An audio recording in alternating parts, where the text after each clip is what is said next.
my first question is two questions. When did you first buy crypto?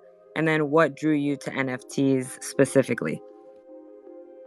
So my first crypto purchase there was two people that were helping me with the whitelist process, and they're two of my childhood friends I've known for like 25 years-ish. And both their names are Munchie and Crimson. They're not doxed. But first time I bought crypto was, I believe, in 2013, and I bought some Bitcoin on an Australian exchange, and I was legit sitting, not lying, sitting in my buddy's beanbag in his room as he was playing Xbox, I'm pretty sure. And we were sort of just playing around with this concept of magic internet money, and that's when it started. Unfortunately, I did not buy heaps of Bitcoin at that stage, but I had a little bit which I sort of used. And then, to be perfectly frank and honest with everyone, I went pretty dark on it for a couple of years. Like, I bought a little bit and I watched the markets go up and down, and then I just became bored of it, and then picked it up again pretty heavily in 2016. Okay, wow. So yeah. then when NFTs? When NFTs? Last year. So I believe it was April is when NFTs sort of came to my attention. Just purely out of coincidence, to be perfectly honest with you.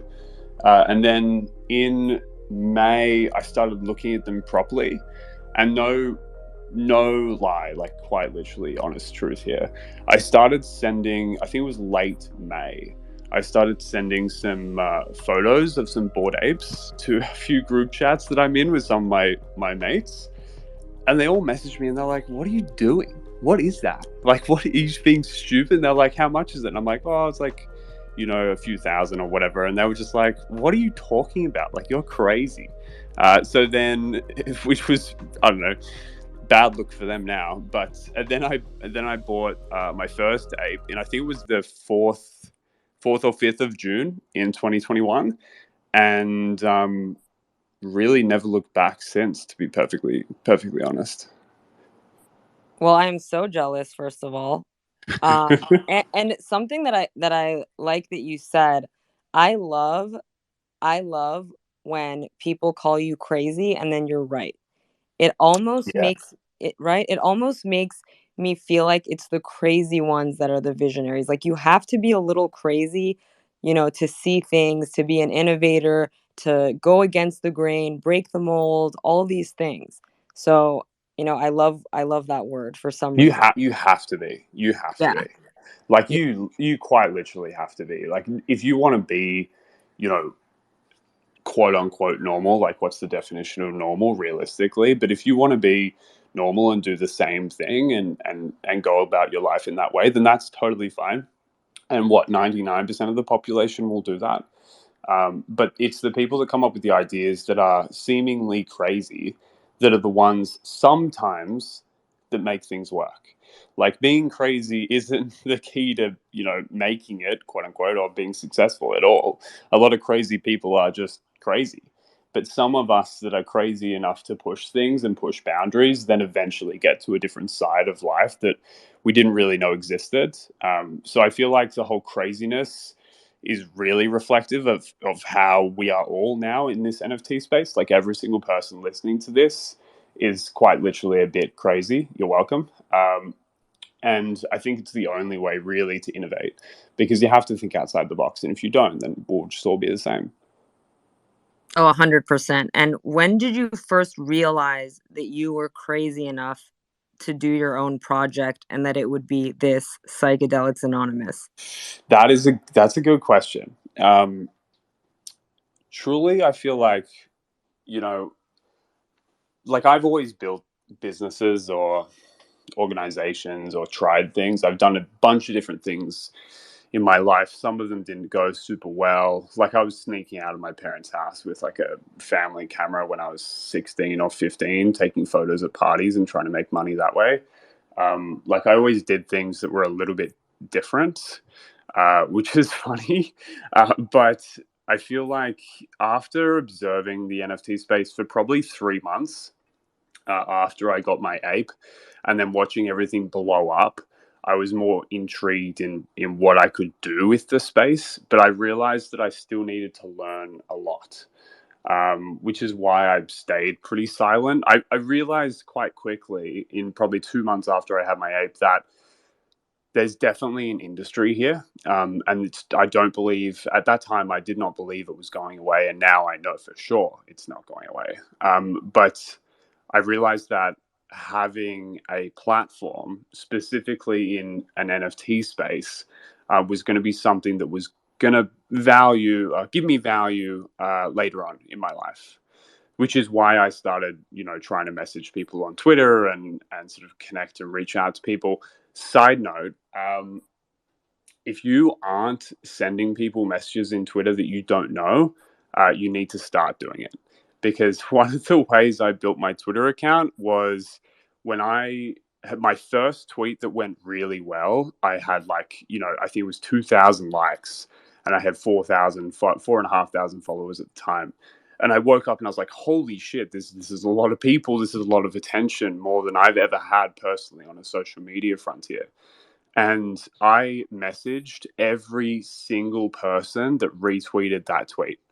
Every single person. I sent them a message and I said, hey, thanks for retweeting my tweet. I really appreciate it. If there's anything I can do to help you, let me know. I quite literally sent that to maybe 500 or 600 people. Asking for nothing in return whatsoever. I was just trying to build a network. I didn't care if you were a big account, small account, male, female, whatever you were, or whoever you were. It didn't matter to me. What mattered was trying to build that connection. And if you're not doing that, if you're trying to make yourself, something worthwhile in the NFT space, and you're not doing that, and you're staying in the circles that you currently exist in, then you're going to have a real struggle growing.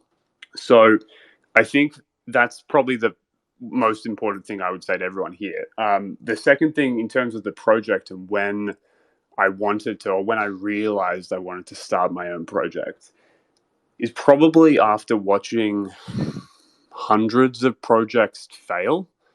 I just was watching project after project flop. And there was multiple reasons for them flopping, quote unquote. And some of them may have been technical, some of them may have been artwork specific, some of them may have been over promising and under delivering to a severe capacity. Some of them may have been out of their control. Some things you can't control in terms of market fluctuations and with the crypto market as well as the NFT market. But after watching all these projects not really go anywhere, and some also going really, really well, I was like, okay, well, there's obviously an opportunity here. And which is when I was like, all right, I need to figure out what I can do. I need to figure out what value that I can provide. Because at the end of the day, life and specifically business is all about value. What value can I give someone else?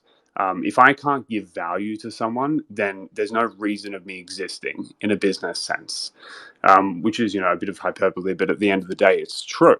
So I was buying a lot of NFTs. I had some serious losses. Like, I bought a few projects. I think one of them was called Blockchain Bikers, and that obviously went to zero. So, there's definitely some wins and some losses there. But after a while, I realized very quickly that there was some common trends that projects went on that worked well. So me and my creative director, Adam, who I've been working with for about 6.5 years on a daily basis, most 6 to 7 days a week. He's an incredibly creative person in many ways, and he was naturally the right fit for me in terms of someone to work with on this. So I first realized I want to do something. That's the first step. Second step was, how do I figure out some value? How do I give people some value here in this sense?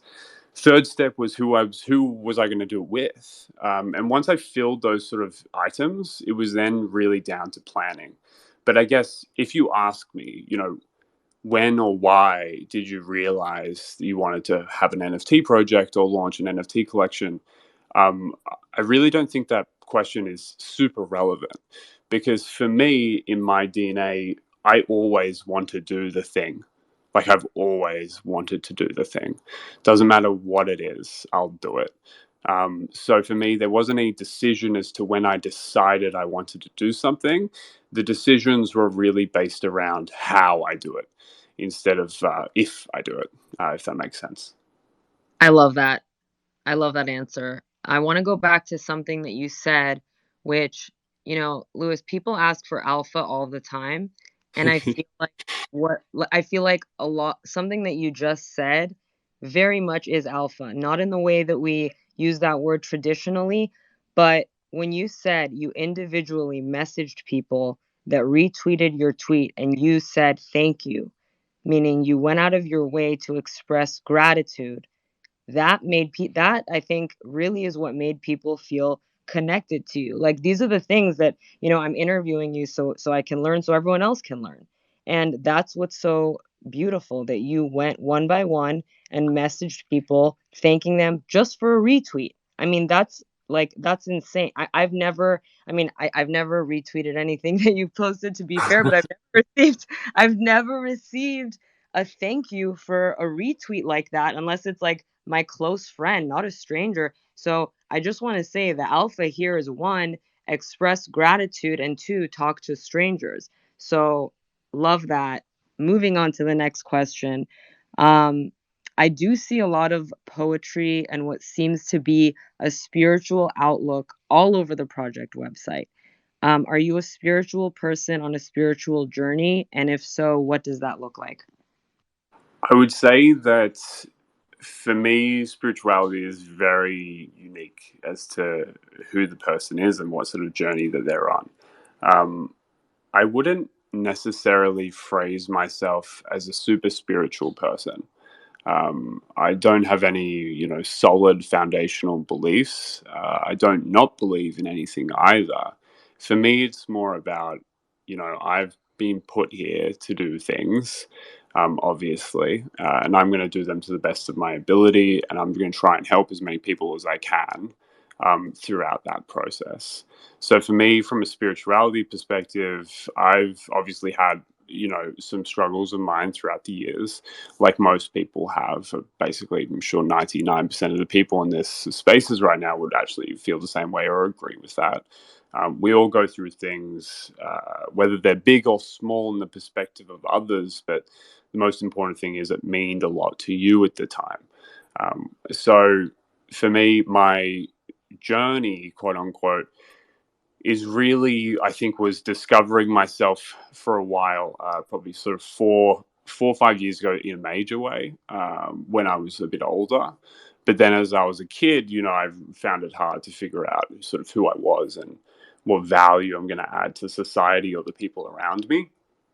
Um, and that wasn't an easy journey in any way, shape, or form. It took a lot of courage to sort of keep pushing and making sure that I was trying new things and sort of failing at stuff and then realizing that wasn't specifically for me.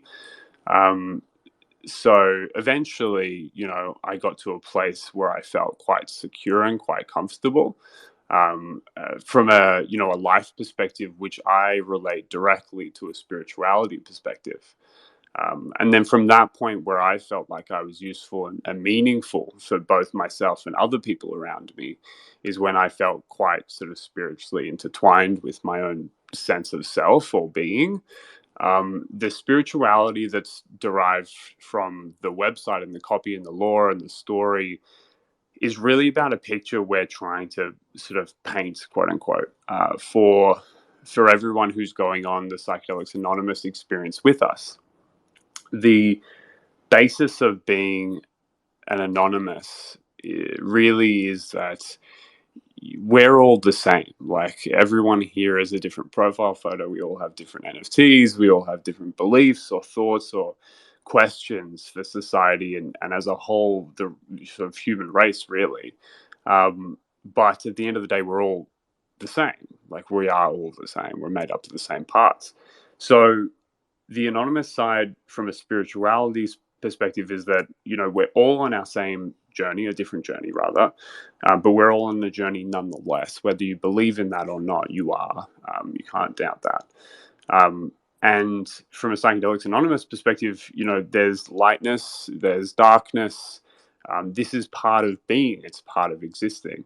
So we want to highlight that, there's two sides to first of all, every story. Second of all, every person's being or sense of self, there's two parts. There's always good, there's always bad, there's always light, there's always dark. So I guess we're trying to keep it aware and keep it relative to the audience that we're sort of existing in our community, that, spiritually, we are all on a journey. There is two sides to every journey, that's good and bad. But at the end of the day, we're all the same. But we're also trying to provide, to be completely frank, we're also trying to provide an experience. This is something that has been written and thought about in incredible depth. And we want to make sure that people enjoy it. Like it's like a video game or a book that you're reading. You don't know exactly where it's taking you. The difference being for us, similar to a TV show that comes out every Monday at 7:30 p.m., you don't know when you're going to get the next piece of the Psychedelics Anonymous story and experience and journey, which keeps people, on their toes a bit, keeps people intertwined, keeps discussion going from a community perspective. It makes people interested in what we're doing. The spirituality perspective also ties into the sort of mental health side of Psychedelics Anonymous. Having someone, myself, that has been through heaps of mental health ups and downs throughout the years. Luckily, I've found out a way to keep myself in check and keep myself good. Will that be forever? Who knows? You can't be ignorant and say that you're always going to be, quote unquote, fine. That'd be something that would be naive for someone to state. However, we want to support our community in the understanding that, we as humans will always need support from people in our lives. And that support can take many different forms. We're going to provide, which we will build the infrastructure for and allow our community members to access, is support in the form of having people that are readily available to talk to them about their issues or what they're experiencing. Now, is this going to take place of like a psychologist or a psychiatrist?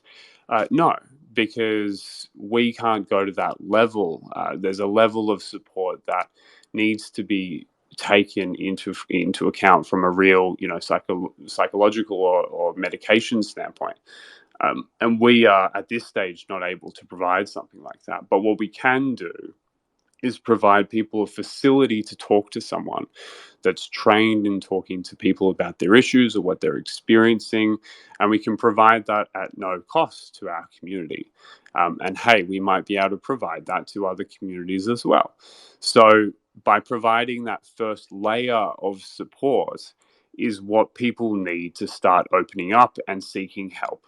Because realistically, there's a lot of friends that I have, a lot of people around me that I know that have issues, whether they're being mental issues or physical issues. And really the problem, the fundamental issue is that they're not going and seeking support, because support can be a daunting process, especially when you have to go somewhere, book an appointment, turn up, pay money, sit down and sit across from someone that you don't really know, and you're expected to tell them all the things that are bothering you. That's difficult.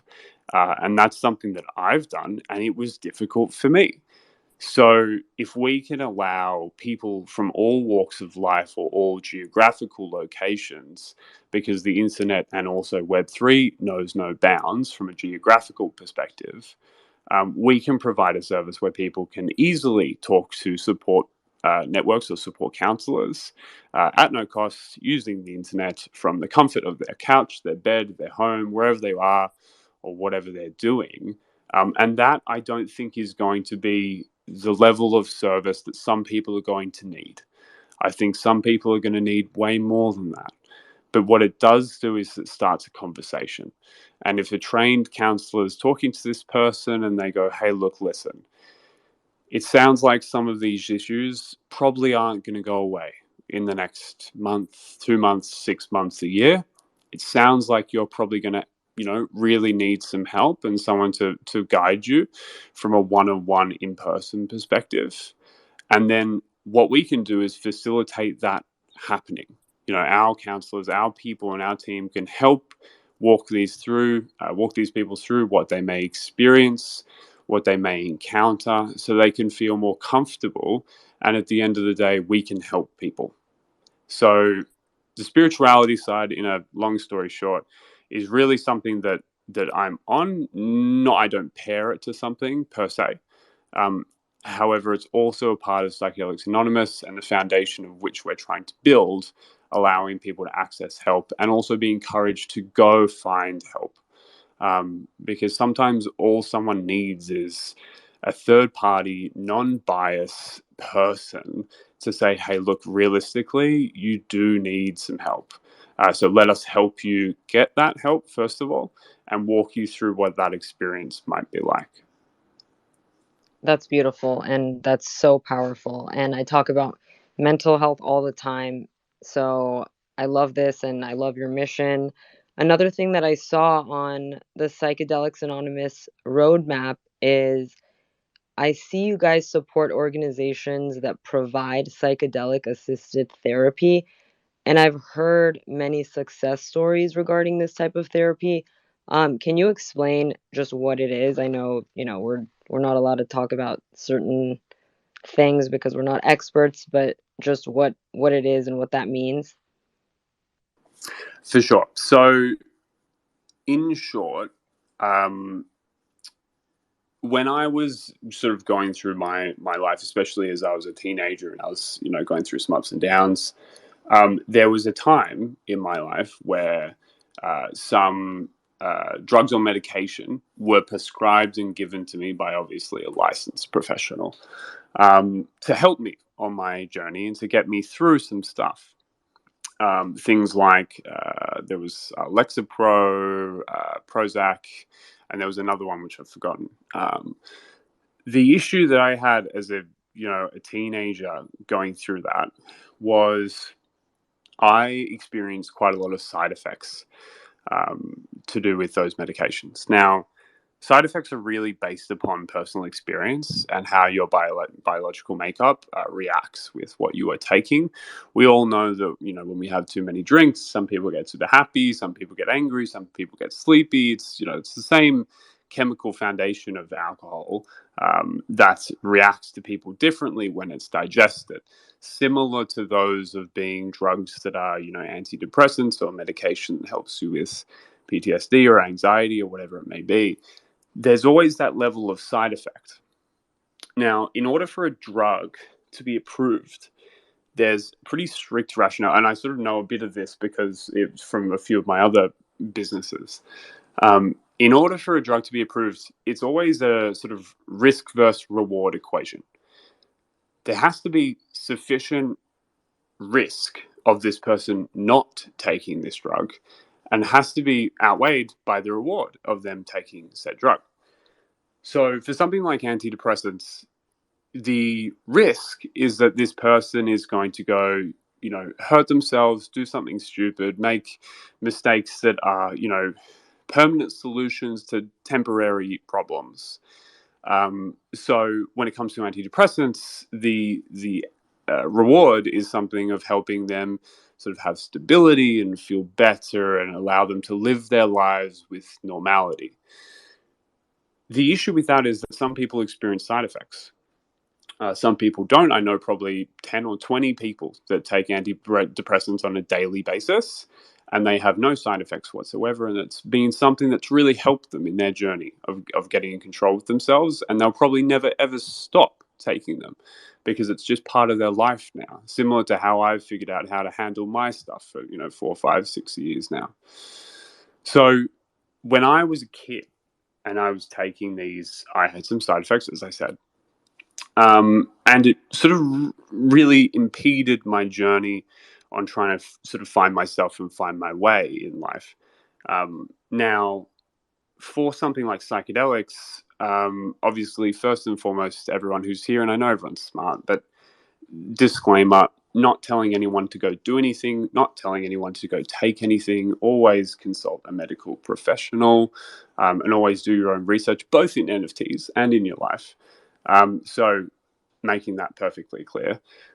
But there are some people that I know of that have had incredible success with psychedelics as a basis of treating themselves, not as a basis of, you know, getting super high and fucking chilling out. Like, there's a big difference between that experience and a positively sort of, binding experience to help someone live with normality. So as a result, there's lots of people in this world that are using psychedelics as a form of recovery, as a form of supplementing their health from a mental standpoint. Just the other day, I was watching a TikTok, and a guy is talking about his startup experience and raising money and so on and so forth. And he's talking about how he microdoses shrooms and how it helps him manage his depression and anxiety. Now, that's fantastic. Like, that's the best case scenario for this style of treatment. Um, so for me, there's some people that I know very, very well who use psychedelics on an incredibly uh, frequent basis that have helped them in incredible ways. There's also a lot of research around psychedelics and the support they provide when given or taken in a very well maintained and regulated format in terms of a routine and dosage and so on.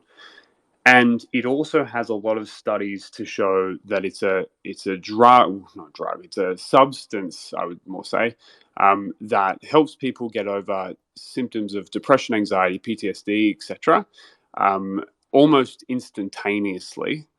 And it also has limited to no side effects. Now, there's a lot of people in the world that believe that this is a way forward. And with anything, again, coming back to the notion of being crazy, in order to test things and push things forward and advance the human race in terms of technology, whether it's respect to Web3 or drugs or anti-aging, is something that I've been involved in for a while now. You have to push forward in a way that some people don't agree with. Now, there's a lot of regulatory bodies in the world that don't particularly agree with the research derived of psychedelic treatments. Similar to, there's a lot of regulatory bodies in the world that don't agree with cryptocurrency. We're all in that boat together. But there are a lot of research studies and papers that show that it does really help. So, because of that, and because I personally have experienced a lot of side effects with antidepressants previously in my life, it's something that's fitting to me, and it's benefiting to me personally as a mission, and it's something that I would love to push forward on based on an agenda. Because anything that is new technology, new research that's new, that could most importantly help people that experienced an issue that I personally experienced, um, I'm for it. Like, I'm completely for it. If it can help people, I'm for it. So I'm not personally saying we should suddenly legalize psychedelics as used for, therapy and treatment. What I'm saying is we need to do more research and figure it out. And if it is something that can be used, it is something that can help people, then let's push it together. Similar to how we've seen marijuana and CBD oil become, more and more widely accepted in the world. The USA, obviously, is incredibly more developed in the sort of weed and CBD oil sense. Australia is very behind in that regard.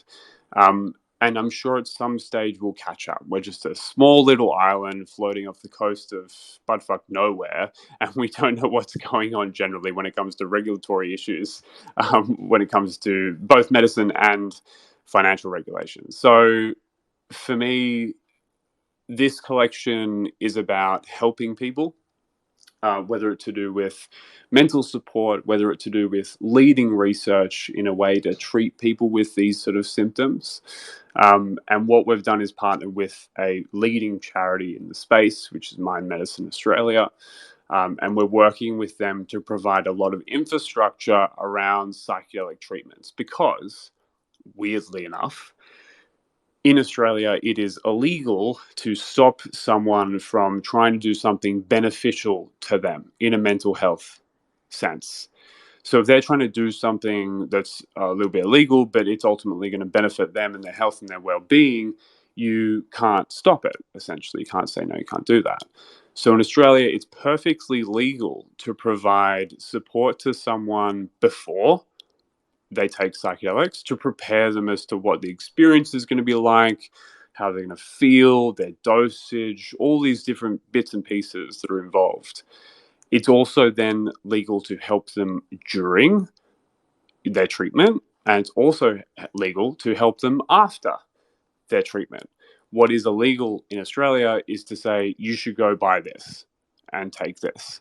But Mm. if the individual has decided that it's what they're going to do and you can't stop them, we're allowed to help them. So with Mind Medicine, we're going to be putting together a lot of different ways and sort of, FAQs, digital infrastructure, workshops, where we can get specialists in this space to come and talk to our audience. Because to be perfectly honest, I think there's a lot of people in the audience that will probably want to know more about that. So we want to facilitate that experience for them. Oh yeah, of course. And have you brought any of these specialists onto Twitter Spaces yet? Not yet. So we're actually looking at grabbing one very soon so we can actually host a gated workshop. So what we're going to do is, because our notion of the collection here is to provide access and ability and value, going back to the first point that we spoke about, what value can we provide? We are grabbing and creating an infrastructure where people with Genesis and other NFTs of ours can log into a portal and basically take notes and be part of a workshop. Some of these will be more lecture based, so someone talking and you understanding, and then others will be more workshop based, where people can sort of talk and collaborate and learn together. But that'll be gated off as a Psychedelics Anonymous only experience. And then we'll hopefully record all of them as well and create basically a library where people can learn on their own time. Oh man, that's incredible. Something else that I wanted to talk about, sorry to take a pivot, but audience versus community. And there's a huge difference. Audience, you're sort of, you post, but they're sort of your fans, but community is more interactive, and then the community engages with each other. And I feel like you specifically, and Psychedelics Anonymous is a really good example of a healthy, engaged community. You have one of the most active communities I've seen in this space. How often and in what ways do you engage with your community? Okay, first of all, thank you for giving that level of compliment to the PA family. Appreciate it. And also everyone who here is part of the PA family. Obviously, we're doing a good job. We're making people notice us. Well done. Pat yourself on the back. I feel like as I've been watching this space unfold over the last 6, 7, 8 months now, one thing that I did notice was a lack of engagement from people directly involved with the project. So for me, from the onset, a lot of the details about Psychedelics Anonymous were directly related and relayed through my personal Twitter, which is the one you're all listening from me from. What I wanted to make sure was a priority for everyone is that they feel like they have access to me. I'm not this holy ghost that's running around doing stuff in absolute silence, where you can't talk to, you can't see, like that's for me. It's a big disconnect. I think for some projects it suits the style. For the Bored Ape Yacht Club, obviously, absolute gold standard. And congratulations to everyone who is part of the Bored Ape Yacht Club. Obviously, it's been a cracker week or two for them, which is awesome. But having those founders be really sort of aloof and sort of in the shadows. I've spoken to two of them twice in my experience, but duly noting that that was in June, when things were a lot different for those guys or girls or whoever they are. So for me, that works because they're gold standard. They're doing their own thing. For new projects, there's two notions that I think are really coming into fashion, quote unquote, and I don't think they're ever going to go out of fashion. First of all, is doxed founders. I don't. I think I saw. I think it was Andrew the other day posted something about, or there was someone else noteworthy in the space that posted about, you know, having a doxed team is really, it's going to be hard to buy into projects that don't have a doxed team anymore. You know, the anon stuff is it's shady. We all know it's shady. You know, if you're proud of your work, if you're proud of what you do, you put your name to it. That's just how life works. Okay, that's why you have to be a director of a company. That's why you have a LinkedIn. If you're proud of what you're doing, put your name to it. I think there was a degree of Web3-ness that was relating to decentralization, which led to a degree of privacy.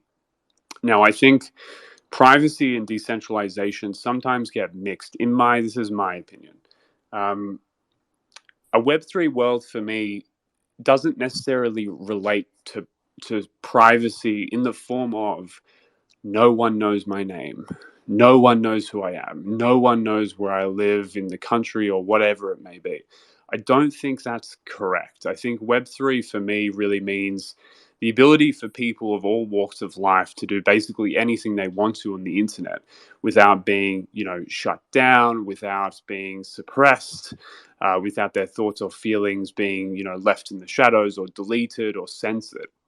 That's what Web3 is for me, which leads me then to, okay, from a docs team perspective, we've seen, and all of us have seen, a few people that aren't doxed, who are anonymous, do some pretty shady shit. And for me, it was pretty obvious at the beginning, looking at these people, and I'm sure everyone knows who I'm talking about, or specific people I'm talking about. But for me, it was completely obvious. It was just so obvious that something wasn't right there. And I feel, I don't really feel bad for the people that got wrapped up in it. Not really, because it's easy to see that these people aren't doing the right thing. And when they first do something a bit dodgy, sure, that you can get wrapped up in that. You're not sure who they are. You trust them. That's fine. But after time and time and time again of some shady shit coming to fruition and people still engaging and still interacting, I think realistically that's something that you've got to say is, to a degree, your fault. Because you have to take responsibility for your actions to a degree, and you need to do your own research and make an observation or judgment. So if we then go back to the whole doxed founder situation, for me, it was really important to make sure everyone knew who I was, to know my full name, what country I'm from, what state I'm in, what city I'm in. I've got no sort of items or elements to hide about myself. I've been completely open. And I think what that does in this space, especially prior to November, we're talking late October, almost every project was, anonymous founders. And I genuinely thought that was a really bad way to go. And I didn't think that was going to end well. I could see it not ending well. If you can create a project, promise the world, be completely anonymous, sell out, and then run away with the money, if you're a bad actor, why wouldn't you do that? Why wouldn't you? It makes perfect sense if you want to run away with some money. So that's why we had the notion of Doc's team, who we are, what our experience is. And then that goes hand in hand with being active with the community. I wanted to pair that up really, really closely with making sure that I was available. I did Q&As in Discord all the time. I respond to people on Twitter as much as I can. I tried to message everyone back on Twitter as much as I can. Like when I messaged 600 or 700 people that retweeted my tweet when I had 3,000 followers. I did that. I wanted to make sure that people felt like I was just a normal person, which I am, and that I wanted to, people to feel comfortable with me. Because if you feel comfortable with me, it means you then trust my ability to do my job. And if you trust my ability to do my job, it means you're going to be with the project. And it means if you're with the project and you trust my ability to do my job, it means you're going to be loyal to us, hold, come through the ups, come through the downs, and then come out the other side with me, with us as a community, instead of just by yourself, feeling lonely. Cool, you've made a few wins, no worries. But realistically, the sense of community isn't there. And then that was really derived from the basis of how we did our pre-sale. Um, Again, I watched this for 6 months. I watched pre-sales become a thing. I watched, contracts be ruined. I watched sort of all sort of things go fray. I watched people taking, public favors or emphasizing or prioritizing people over others. And all these things, I don't think is a Web3 sort of notion. I don't think any of those things are Web3. I don't think that being completely anonymous is Web3 either. I think that's complete horseshit. Like, that isn't Web3. Being Web3 is giving equal opportunity to everyone, no matter where you are or where you're from. That's for me what Web3 is, which is why we did a whitelist process or allow list, whatever you want to call it. For us, it was whitelist at the time, simply because that was what everyone knew. And that's why I said, I think it was, late October, I believe, or early November. I'm not really sure. I can't remember. That's why I said, I posted when I had 5,000 followers. I said, okay, from now on, everyone who interacts with my tweets in a positive way has the chance of getting a whitelist spot for the projects that I'm working on. And that's all I needed. That was the entire momentum. And then the whole notion of that process was to give equal opportunity to everyone. I was whitelisting random people based on what they were saying, what fan art they were producing. It didn't matter what they were doing, really. It was completely random. And then we have to examine the effect of that, or the reason or how that sort of came to be, and what it resulted in. And this all ties back to community.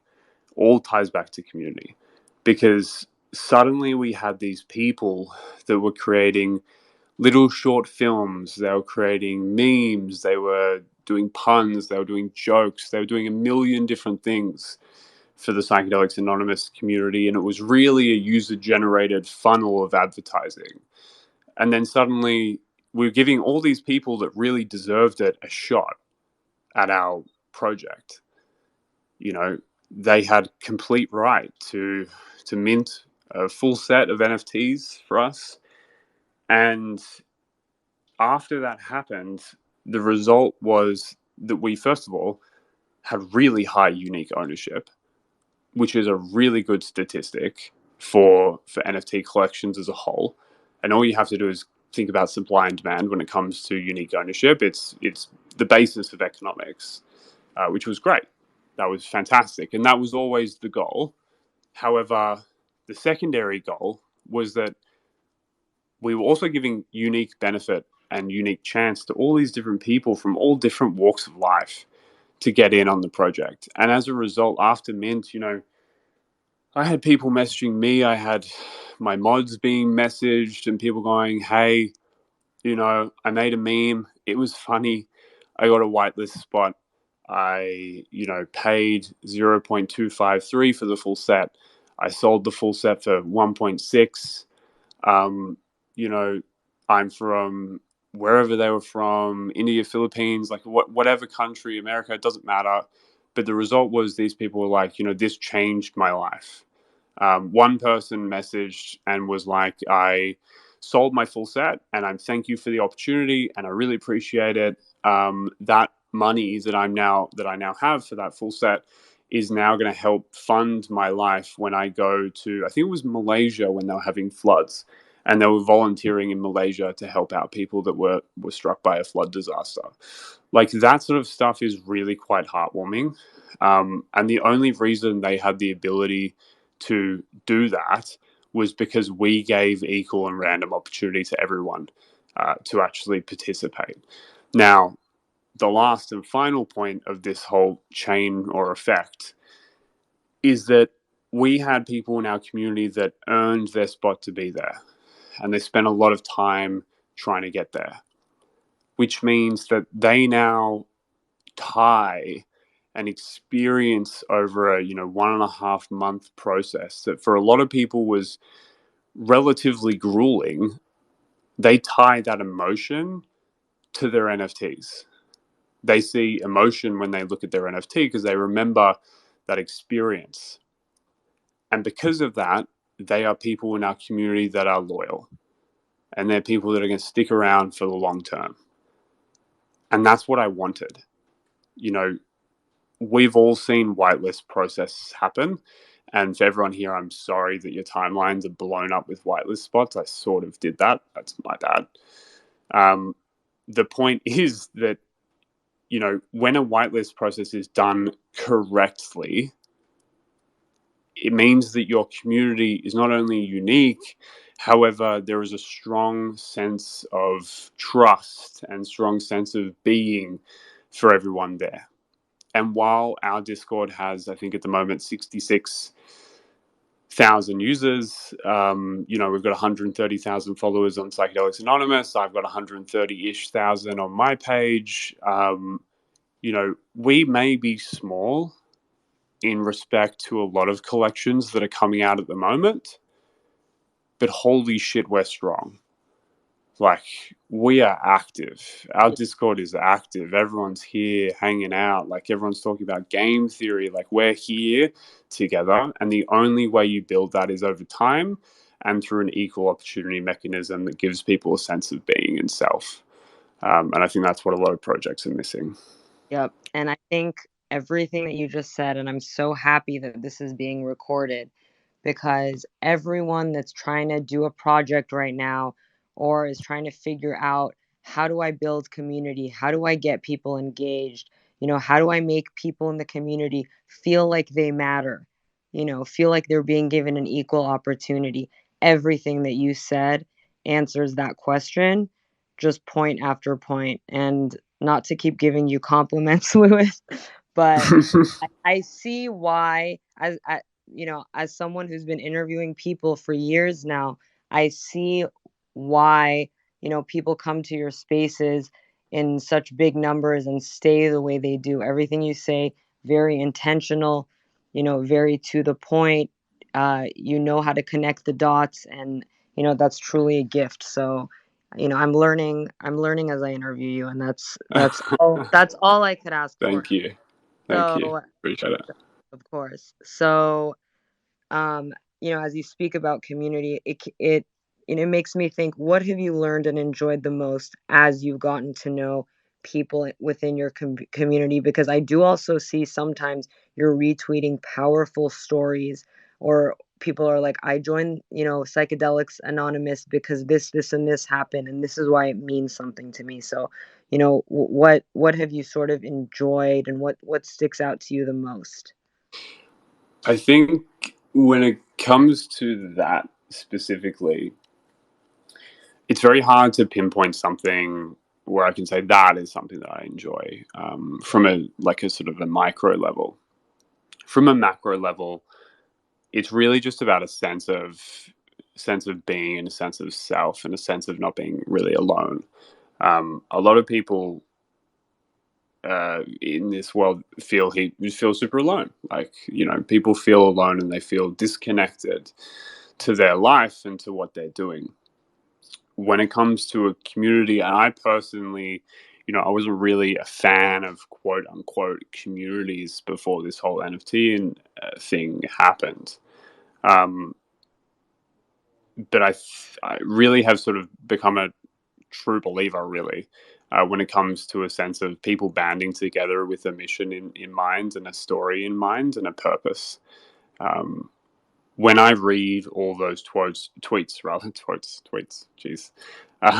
when I read those tweets of people sharing their experiences and sort of what has opened up the Psychedelics Anonymous community for them, I would say the common theme really is that people feel like they've built a new network. And a network can be valuable in multiple ways. You can get monetary or financial value from a network. Of course you can. If you know the right people, you can get things to happen quicker, or you can make, deals happen or whatever, and you can make a financial outcome.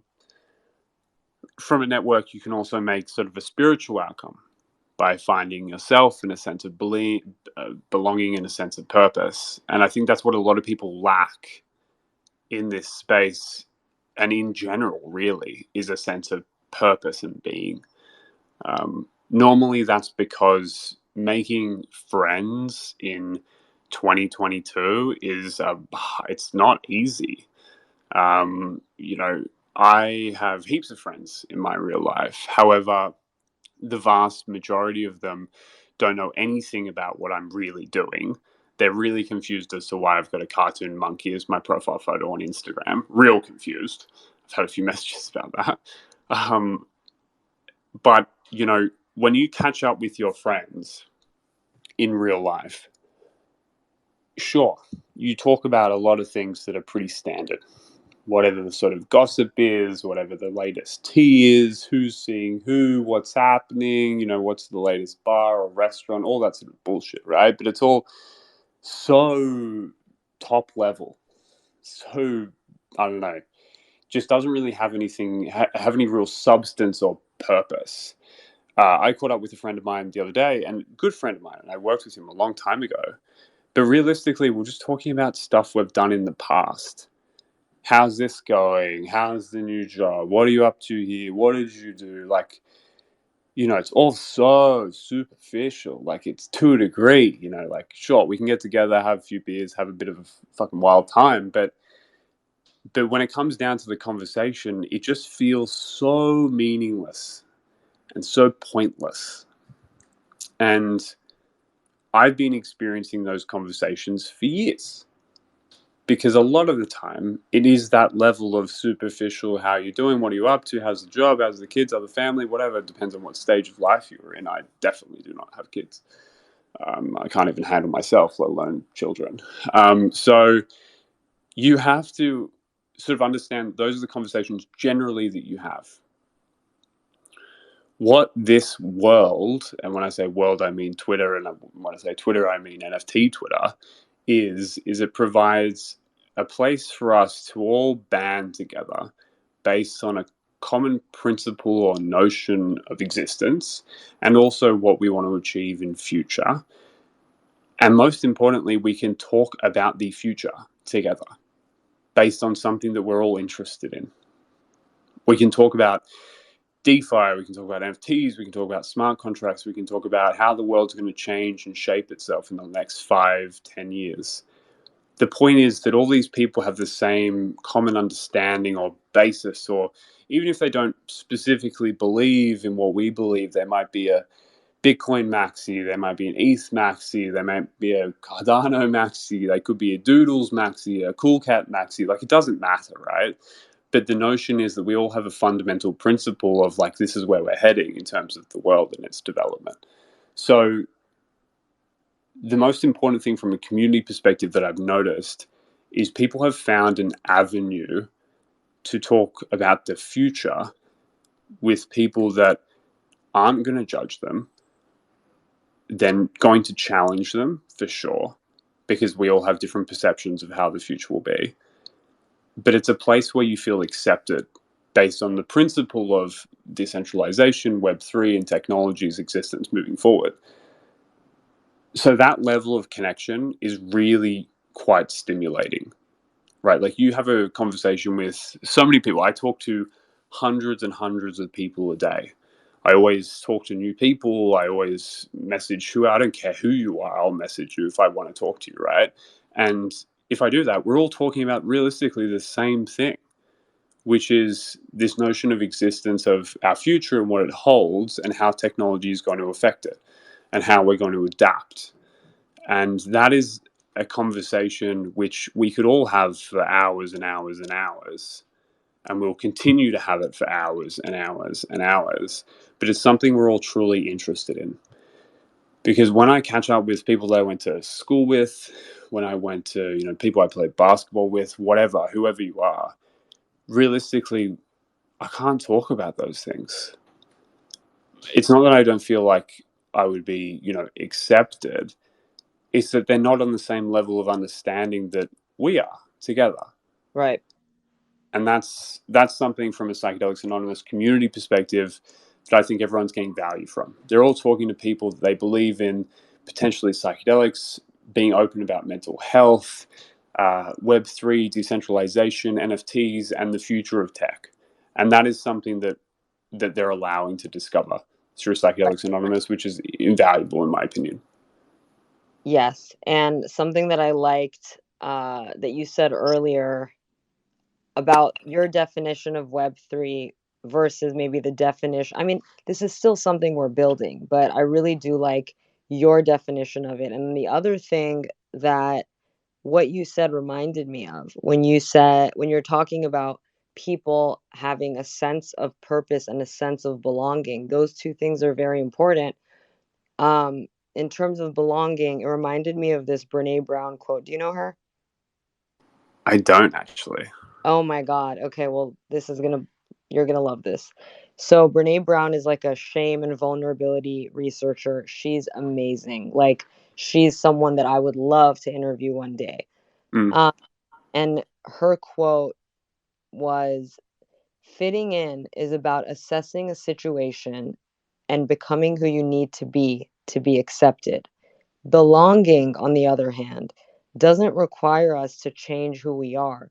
It requires us to be who we are, which is a stark difference, fitting in versus belonging." And I think that's something not just with Psychedelics Anonymous, but with our PFPs. I haven't, I had a PFP before. I changed mine because I'm trying to get some of these Bitcoin maxis to move over. So I have like a whole a whole agenda with my own face, but it is very powerful to put up a PFP, and it sort of signifies that you belong to a community. And I see that like with you guys. I know who has a Psychedelics Anonymous immediately. I know who the followers are. I know that they belong to your community, and I know who the Bored Apes are, and I know who the Cool Cats are, and I know who the Doodles are, and I know who the Little Lemons are. Like I can see it. It's right there. And when someone comes up on a stage, I don't know where you come from. If you come from humble beginnings, or if your parents are loaded and you're driving your dad's Ferrari, if you're taking private jets, or scrambling to get by, I don't know anything about you. None of us know anything about each other. And that's what's so beautiful, is that you get these PFPs, belong to a community, come up in a space, and you just talk, and you can hear in someone's voice their conviction and what they care about and what they're passionate about and what they've suffered from and what they care about changing in this world. And that is the most beautiful thing to me about this entire space. And just listening to you talk has inspired me even more. And I'm just loving this conversation. So, I feel like there's one really important thing which a lot of people will resonate from. Some will, probably less will. However, anyone who's been in sales or account management or run their own business or whatever it is, you have all experienced that quote to a degree. Now, with my agency, obviously, hopefully none of my clients are listening, but you sit me down in front of anyone in a work-related fashion when it comes to my agency or a client or a friend of a client or whoever it is, right? You sit me down in front of them, I'll pick out three things about either their appearance, their demeanor, how they're sitting, what they're wearing, and I'll make an assessment of who they are as a person. This is all really subconsciously. And then I'll be able to get on with them. Like, you sit me down in front of anyone, I'll get on with them 98% of the time, because I can change and morph myself to be someone that they see and I can fit in with them. And that's what you have to do. That's what a lot of us do every single day when you go to your job or whatever you're doing. You have to change yourself. You have to fit in. You have to morph your sense of self, to a degree, your beliefs, in order to get an outcome. So when I was in sales and when I was working, when I was much younger and I was starting my career out, like I learned, because I was once upon a time quite a shy kid, and I learned very quickly how to morph myself and, most importantly, fit in. I could hang out with a bunch of guys that, you know, loved rugby and all this sort of shit, right? And that's fine. But personally, it's not really what I'm into. However, I can pick up on that. I can look at what they're wearing, how they're sitting, what their demeanor is, what their look in the face is, or how they talk, what vocab they use. And I can then morph myself and fit in to make sure that I'm, being someone that is part of the group. Because everyone, as humans, we fundamentally do never want to be outsiders. We never want to be someone on the out. We always want to be someone on the in, generally speaking. Some people are really happy with being outsiders and very proud of things that they believe in, and they'll be outside and strongly spoken, and that's what they'll achieve, and that's what they'll drive for. For a lot of us, though, that's not the case. And there is a fundamental difference of feeling when you are fitting in versus when you're belonging. And I believe that the reason why I personally was sort of so pulled towards NFTs was because when I bought my ape and I put it up as my profile photo, I had people following me, I had people chatting to me, and we all had this. I felt like I belonged somewhere. Like, I genuinely felt a sense of belonging. And that's when the whole sense of community really sort of hit me, and I was like, okay, this actually has meaning. Like, this has meaning. And for people that don't understand NFTs, they look at our profile photos or whatever we buy with our magic internet money, and they go, what does that mean? Like, cool, it's a piece of art, sure, whatever. I don't like it. Why is it worth that much money? Why are people buying it like that? It's because it provides people with a sense of belonging. And realistically, you can't put a price on a sense of belonging. You can't. Like, I don't want to hang out with people that don't share the same worldview as I, that don't share the same perspective as I on many things. Obviously, we all have different perspectives to a degree. So there's a room of shuffle there. Like, me and my best mates don't completely agree on heaps of things. But I don't want to sit in a place where I feel like I fundamentally have to fit in and that I am someone on the outside unless I make myself someone on the inside. And that sense of belonging is something that's derived from every NFT collection. It's not just Psychedelics Anonymous, it's every collection. However, the fundamentals of belonging based on the NFT collection are built into the community, right? We only feel a sense of belonging because the community believes in the same things that we do. There's people in the holders chat or the general chat of Psychedelics Anonymous on the Discord that are saying, I went out and I went to the gym today and I feel good because, I felt like it was the right thing to do and everyone here is talking about it and I pushed myself to do that. And then everyone responds and they're like, yeah, hell yeah, you do that. Like, that's great and happy for you. Like, that sense of belonging is very hard to get. Very hard to get.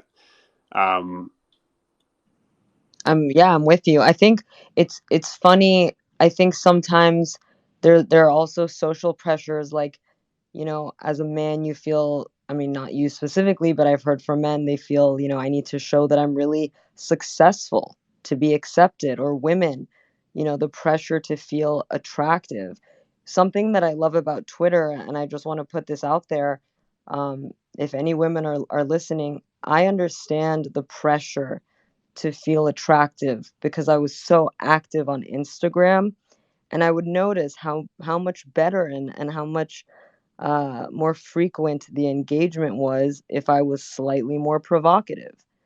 And that is really a thing. But what I love about Twitter is that people relate to my words and my thoughts. And I think that's way more powerful.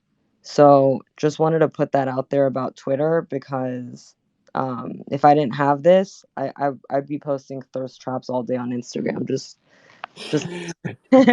Like I mean, I'm just never keeping it someone. real. Yeah, like I've never been someone who's loved social media that much. Like I don't love having photos taken of me. Like I've never derived my value off my specifically my appearance. Obviously, I want to be a healthy person. I want to be proud of myself, but like I'm not sitting in front of cameras being like take a photo of me and publishing it online and putting it on Instagram. Like I've never liked that shit, like ever. So I think it's a bit of a perfect storm for me personally because, and Nicole, you know, you've got me on Instagram. Like I've got 0 posts. Like how good's that? I'm pretty sure I did delete like 3 before this whole NFT thing sort of happened, but like I didn't care. Like the last time I posted was like 5 years ago. So seeing people have a sense of belonging derived off not something superficial like how they look or how they dress is something that's incredibly important to me. The other side of it is, you know, I never use Twitter based off NFTs. Like I never used it, like ever. But now that I see the value, and the value is exactly what you just said, people are judging me and liking what I say or hating what I say, whatever you want. But they're engaging with me based off my words 99.9% of the time. And that's powerful because if you have people following you on Instagram, like, and I'm not hating Instagram here, and anyone who's got heaps of Instagram followers, like, immensely proud, and arguably, it's actually harder to do because, like, you've got to edit photos and do shit and look good all the time. Like, I wake up in the morning, just throw some fucking clothes on. Like, I'm wearing the cheapest t-shirts you can imagine. Like, I don't care. The only thing I'd like is Gucci sneakers. But apart from that, like, I'm pretty easygoing. Lou, But yeah, I'm I'm proud to say that I'm doing this interview with no makeup, my hair in a ponytail, and sweats. yeah, Please continue. 100%, 100%. So like, I think Instagram getting value on Instagram from a aesthetic basis is really, really, really challenging, and it takes a lot of time and upkeep. However, if you've got Twitter followers and people are interested in what you say, like your opinion based on the words that you type, that to me is the ultimate level of power. That is powerful. Like I've only really discovered this over the last sort of 3 months or 4 months really, and it's something that I'm obsessed with now because I can be anywhere and I put out a statement, my thoughts, my feelings, an update, whatever it is, and people will agree, disagree, and I love it when people disagree with me. Come at me, like I love it. I love to discuss my opinions, my thoughts, my concerns. And realistically, when we were talking before about fitting in, you know, I no longer want to fit in. There was a time in my life where I needed to fit in. It was based around my survival. It's what I had to do. And there's heaps of people in this space right now that probably have this same feeling because of your job, because of your work, because of your life, because of your responsibilities. You have to fit in order to get places, to move on, to grow. That's what you have to do. The ultimate sense of purpose, sense of self, from a spirituality perspective, which we touched on earlier, is really being unapologetically yourself and making sure that you feel like you belong, but you respect the fact that some people won't agree with what your thoughts are or your theories are as to how the world will evolve and all these sorts of things. But for me, it's given me freedom. It's given my mind freedom, which is something that I'm really grateful for. I love that. All right, you have no idea. I have so many questions. It's like, am I gonna be up all night? What's happening? You know what I'm gonna do? I'll tell you what I'm gonna do. I'm gonna go for about 15 more minutes, and then if if we have time, we'll do a second part to this because I'm getting so many messages. Yeah, cool. Let's do it. Okay, cool. So, okay, where do I want to go with this? Yeah, now you have to pick. You have to I curate. know, It's your job. like, Everyone's here waiting on you. You have to curate something good. I know. Okay, I want to just go into you for a little bit. How do you personally manage and take risks in the world in general? Okay. So ever since, I think it was really derived from basically who you are as a person from day dot. Like everyone can change, and that's fine. But who you are as a person, for me, I was always a bit of a risk taker. I never really fit in properly. Again, going to the notion of fitting in, I never really fit in a proper way. Like I was always a bit different. I always thought a bit differently. I was always interested in other things most of the time. And so that is really the fundamental basis of how I make decisions. Because when I was a kid and I was sneaking out like that, my family camera to take photos at parties when I was 16 to try and make some money on the side and then hide the money under my bed, like I had the risk of getting caught out on that and my dad probably like killing me. It wouldn't kill me, but you know what I mean. Like I'd be in shit and I didn't really like confrontation at the time, but I did it anyway because I felt like my sense of doing that was more important than the potential sort of consequence. So you have to understand, for me to answer this, you have to understand that I've always been into that. I've always taken risks. I've always calculated risks, but I've always taken them. And everyone who's on this call who has, or call or spaces, whatever you call it, a bit of a boomer sometimes, but everyone who's listening, by being on this space, by being in NFTs, you're taking an inherent risk based on early technologies, and you're also taking a risk on the people that are running the projects that you've invested in.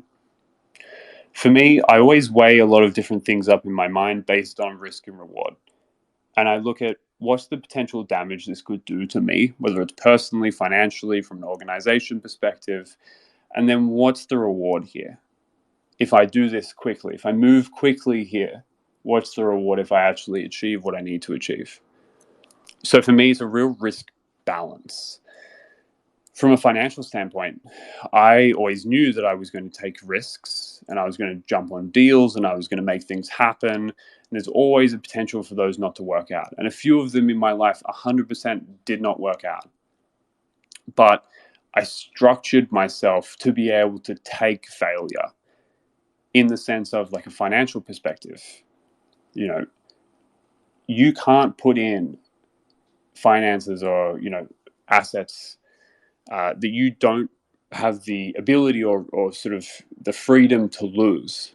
If you're putting in lots of money into, NFTs or crypto or whatever it is, stocks, bonds, silver, gold, whatever it may be, whatever you think is speculatively going to go up or down in the next hour, 2 hour, day, month, year period, you have to understand that you have to structure yourself to lose.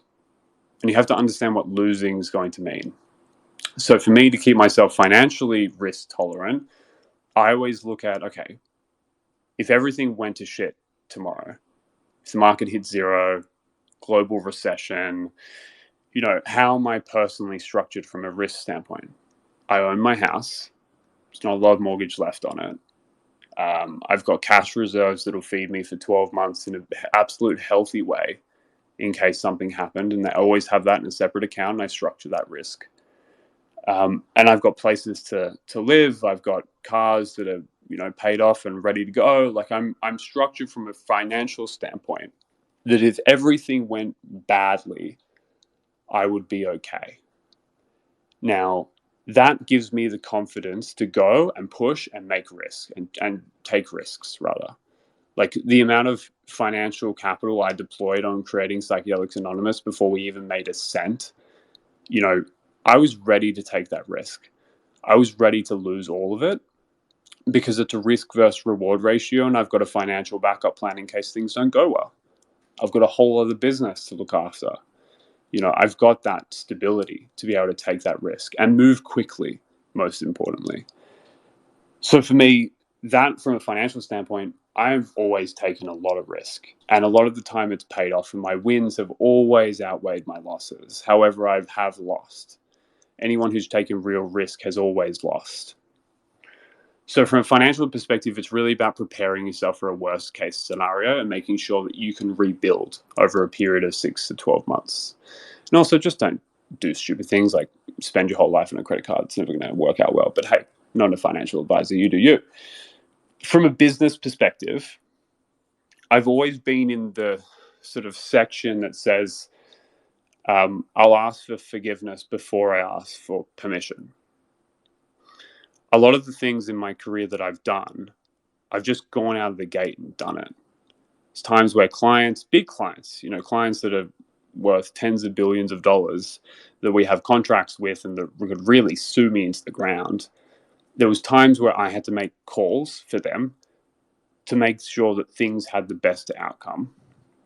And there's a lot of people on this call that would have done the exact same thing.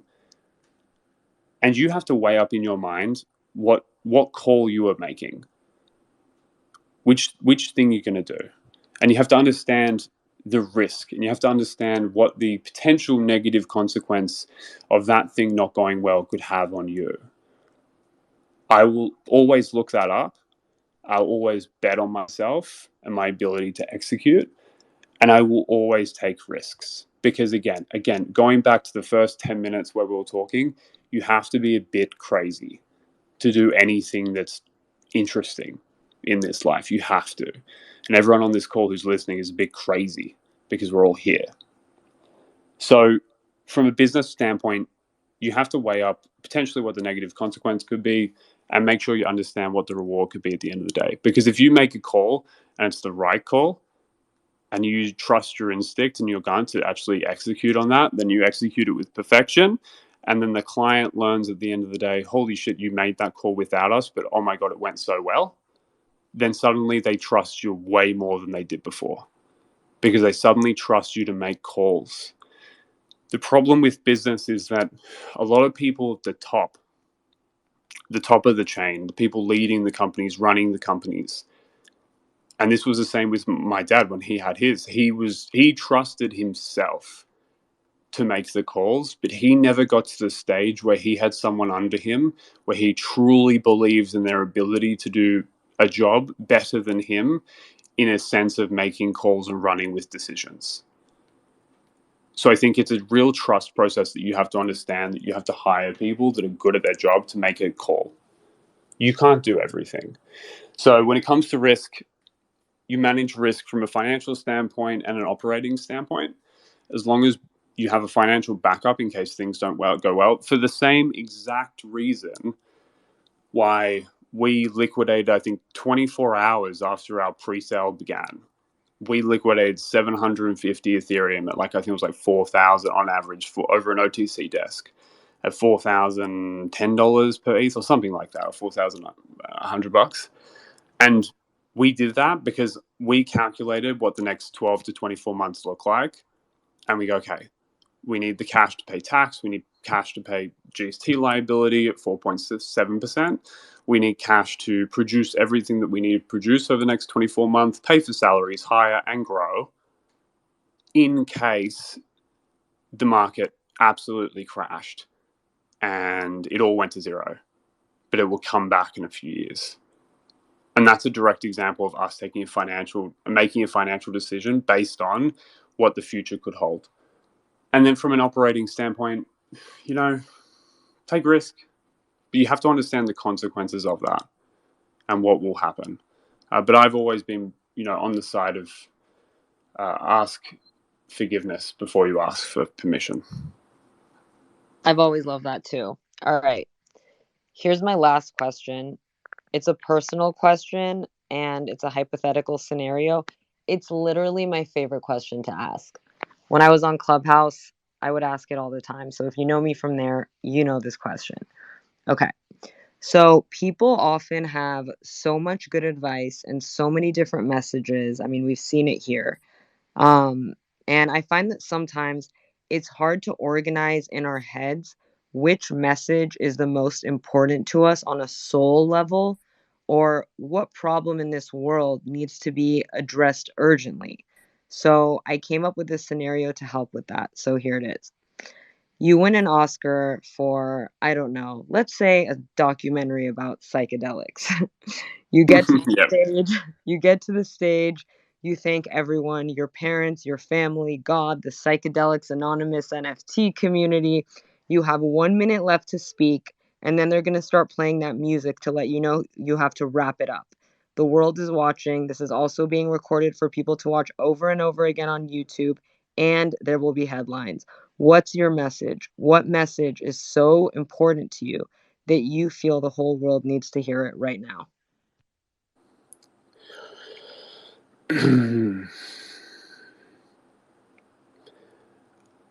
I would say that every single one of us, while we're made up of the same substance and the same pieces, we all are going through a different journey or experience, and we all have a different perspective of life at the current moment of which we exist. The most important part, and the most important part of being, is to accept others in terms of their opinions or perspectives and acknowledge them, while trying to understand that they may be going through a different thing or journey or experience than you. Because when we walk down the street and we look at people, we look at them and we judge them a lot of the time self-consciously or subconsciously on the basis of, what they're wearing or how they're walking or what they look like. However, we have no idea what is happening in their life. We do not know what they're going through. We don't know what struggles they're going through. We don't know what success they've just achieved. Doesn't matter what they look like. So I'd say